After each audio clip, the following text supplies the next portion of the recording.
Today we are looking at common mistakes people often make when drawing eyes. Not quite, Tara. Eyes aren't generally just simple almond shapes. Eyes are all shapes and sizes, and you have to take into account the tear ducts, the weight of the eyelid, and the fact that they go around the head and they sit inside a socket, so they're not just one flat shape.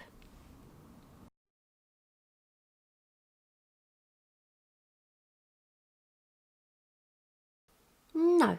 Remember, the iris will be partially covered by the upper and the lower lid, and the pupil is very rarely a solid black ball.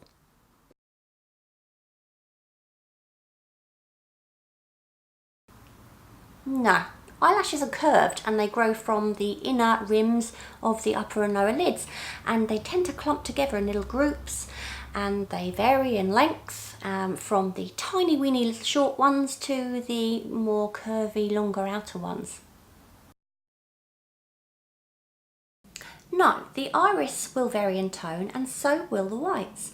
And remember, the whites are never really white. The whole eye is a ball, so there'll be shadow as it turns away from the light, and there'll be shadow even cast by the lid, the eyelashes. The only actual whites you'll see are the highlights reflected by the light. Okay, Sandra, you do a proper demonstration. So you can see here I've got a whole sketchbook full of eyes, so it's really good to practice, various different eyes, because obviously we're all different. And first of all, I'll draw the shape of the eye, and I won't be forgetting the tear duct, because you can see that makes it not just a simple almond shape. And that's the tear duct is obviously the inside of the eye. Yeah.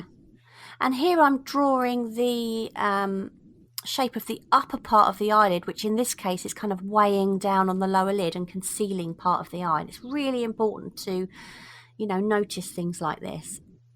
And once I've done that, I'll indicate the inner rim of the lower lid, and that's really important to make the eye appear 3D. And I'll indicate the position of the iris and the pupil, leaving out the areas where there'll be highlights, and that's really important.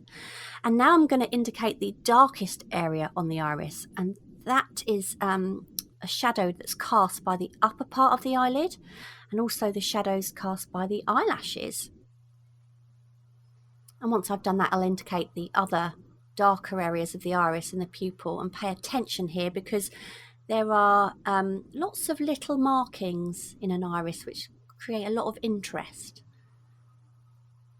And also, you'll notice the pupil isn't just a perfect round circle. Sometimes the edge will actually bleed slightly into the iris. I'm using my torchon here just to soften the marks. And then I'll go in with my putty rubber just to lift out any subtle highlights. And then I'll sort of redefine a few darks. You can see there, I've just indicated with the underlid. Can you see that little white mark underneath? And that's where you can slightly see the rim of the upper lid. And now I'm drawing the cast shadow from the eyelid on the white of the eye, which is never white. Mine's usually bloodshot. Oh, I should draw some veins, little vessels. You can do that. It's really important to remember what you're actually looking at is a ball inside the socket and not a flat shape. So if you imagine like a ping pong ball, there'll be more shadow where it turns away from the light. So I've blended my shadows with my cotton bud again, and I've lifted out any extra highlights with my putty rubber, and I've worked on the tear duct. And now I'm adding the shadow on the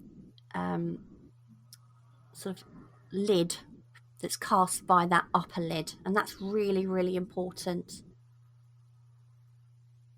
It kind of gives it that effect of weight.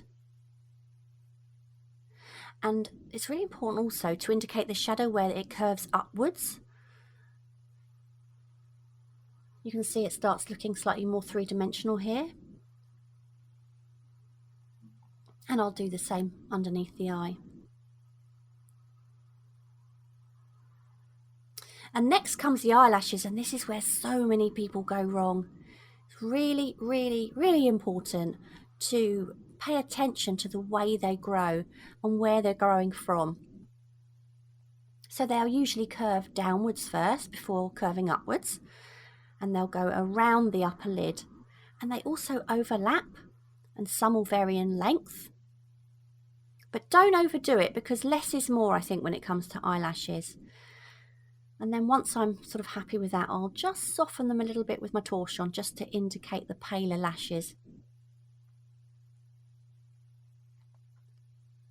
And note that the ones at the bottom will be slightly paler and a bit more sparse.